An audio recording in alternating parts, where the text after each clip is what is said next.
نئے سال کے آغاز پر پاکستان اور بھارت کے درمیان جوہری تنصیبات اور قیدیوں کی فہرستوں کا تبادلہ ہوا ہے۔ 257 بھارتی قیدیوں کی فہرست فراہم کی گئی ہے۔ ترجمان دفتر خارجہ طاہر حسین اندرابی نے ہفتہ وار بریفنگ میں بتایا کہ بھارت سے چناب پر متنازع ڈیم منصوبے کی تفصیلات بھی طلب کر لی گئی ہیں۔ واضح کیا کہ پاکستان کی جانب سے یمن تنازع کے پرامن حل کی حمایت کی گئی۔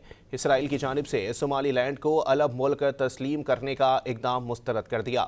ترجمان دفتر خارجہ نے تائیوان کے مسئلے پر چین کے موقف کی دو ٹوک حمایت کا عزم بھی دہرا دیا۔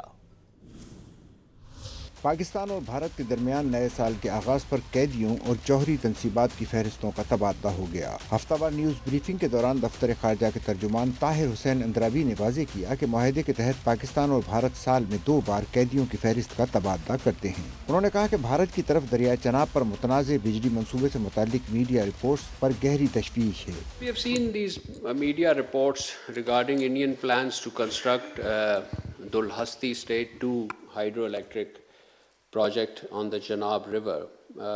Obviously, these reports raise serious concerns as no prior information or notification was shared with Pakistan with regard to this project.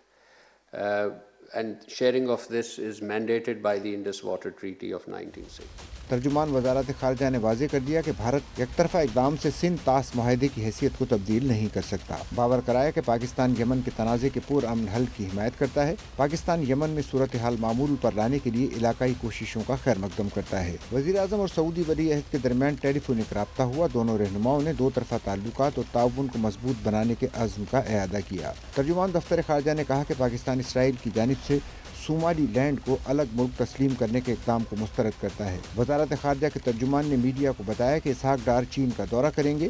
وہ پاک چین وزارت خارجہ کے اسٹریٹجک ڈائیلاگ میں شریک ہوں گے۔